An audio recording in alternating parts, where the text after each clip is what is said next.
Well, there is more evidence tonight of Toronto's troubled housing market. The city saw its worst July in decades for new home sales. CTV's Raheem Ladani has more on the impact on buyers and sellers. Realtor Tiu Taguchi's face looks out over East Toronto from her billboard. And today, she's looking for answers. We all were shocked what happened. Gucci, one of some 2,400 realtors, surprised they cannot access huge sums of client deposits and commissions. Almost $1 million across her team, all of it in the trust account of iPro Realty. The iPro account now frozen. They don't have money to pay their mortgages. Those that are affected, they don't have money to buy houses. What happens when millions vanish from Canada's housing market overnight? For years, people warned the system was a ticking time bomb. Home prices kept climbing, families drained their savings for down payments, and officials in Ottawa swore everything was fine. But suddenly, the illusion shattered. A $10 million scandal ripped through the real estate world, freezing nearly $750 million in transactions and leaving families, investors, and even the government scrambling. And in the middle of it all, a leader who promised stability, but now looks more like a man cornered by his own failures. Picture this. You're a family saving for years, finally ready to close on your dream home. You've handed over a deposit, believing it's safe in a regulated trust account. Then, out of nowhere, you're told the account is frozen. Your money's gone, your deal is collapsing, and the officials who were supposed to protect you have nothing to offer but vague statements. That's exactly what thousands of Canadians are living through right now. Realtors shocked to find their commissions locked away. Families panicked because mortgages can't close.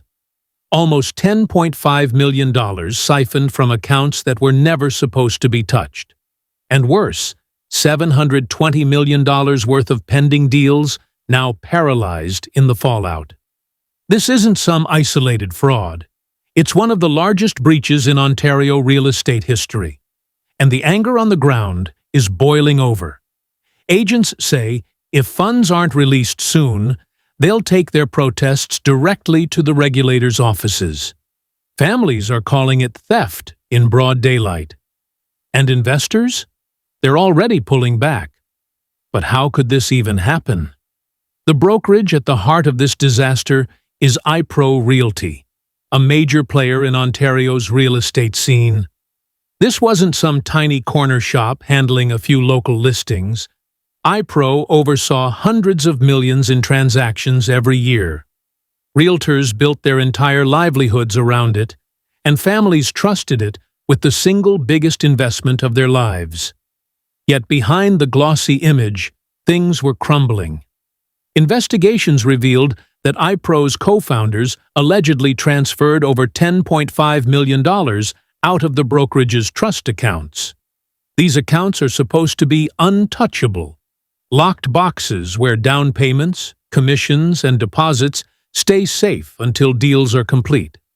But here's the shocking part. The regulators didn't catch it. Ontario's Real Estate Council, the very watchdog tasked with preventing this exact scenario, failed to notice until the damage was already done. On paper, the rules are airtight. Brokerages must keep client funds in separate trust accounts, subject to audits. It's designed to stop this sort of fraud before it even begins. But instead of oversight, Canadians got a free fall. Months, maybe years, of failures stacked up, until suddenly millions just vanished. So, was this incompetence? Or something worse? That's the question Canadians are now asking. The ripple effects are devastating. Realtors who rely on commission payouts are now scrambling to pay rent. Families whose deposits were locked in the trust accounts are stuck between losing homes and losing life savings. Stories are pouring in from across Ontario. Families unable to close on houses they already moved into. Realtors with six-figure commissions frozen indefinitely. Buyers and sellers caught in limbo as deals collapse mid-closing. Some realtors are even calling for a trustee to take immediate control of the funds, just to give people a fighting chance at recovering their money. Others warn that if no solution comes soon, the protests will turn from angry phone calls to boots on the ground at the regulators' doors. This isn't just financial loss. It's trust breaking down in real time. And here's where the scandal turns political. Because in the middle of this chaos sits Mark Carney, the man many in Canada's establishment once hailed as the safe pair of hands. A former banker, a supposed crisis manager, someone expected to steady the ship when waters turned rough. But instead of calm leadership, insiders describe Carney lashing out, dodging questions, and blaming everyone but himself. Reports claim he's been throwing tantrums behind closed doors, berating ministers, and pointing fingers at speculators, reckless agents, and even ordinary Canadians for panicking. That's right. Rather than acknowledging the system failed, Carney shifted the blame onto the very people suffering the fallout. To homeowners who just lost deposits, being told the real problem is their own panic feels less like leadership and more like insult added to injury. And Canadians are noticing. The spotlight now swings back to RECO, the real estate council that was supposed to guard the gates. Their initial response? Suspend iPro's license, freeze accounts, and issue a bland press release promising a review. For families locked out of their homes, that isn't reassurance. It's damage control. The bigger issue here isn't just iPro's collapse. It's the realization that the oversight system itself is broken. When watchdogs become lapdogs, scandals like this aren't accidents. They're inevitabilities. And once trust is gone, rebuilding it isn't easy. Ontario's housing minister has already warned that if regulators can't fix this fast, he's ready to step in and take control. That means Ottawa could soon find itself sidelined as provinces move to protect their own markets. And that shift has huge implications. This scandal isn't just staying within Canada's borders. International markets are watching closely. In New York, London, and Hong Kong, analysts are recalculating the risk of putting money into Canadian real estate. What was once seen as one of the safest property markets in the world is now being reevaluated. If millions can disappear from protected accounts, what does that say about Canada's reliability? And then there's the contrast south of the border. While Ottawa scrambles to explain itself, the U.S. housing market is booming. American investors are confident, sales are surging, and President Trump isn't missing the chance to rub salt in the wound. In statements and interviews, he's pointed to Canada's frozen deposits as proof that Ottawa can't manage its own affairs.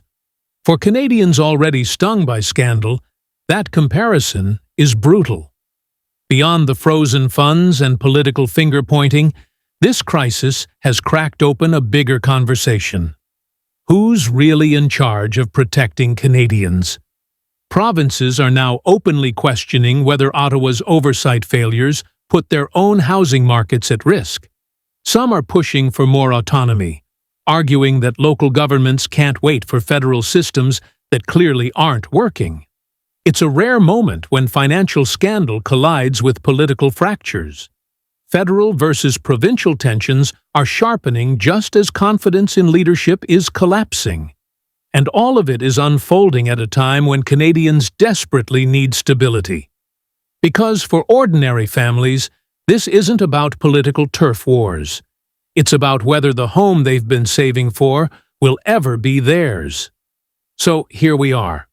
What began as a $10 million fraud has spiraled into a $700 million freeze, a political scandal, and an international embarrassment. The numbers are staggering, but the bigger damage may be invisible: the collapse of trust. Trust in regulators. Trust in politicians. Trust in a system that was supposed to keep Canadians safe. Mark Carney may still hold the title of leader, but Canadians are asking, is he really in control? Or is this scandal proof that the system itself has slipped beyond anyone's grasp?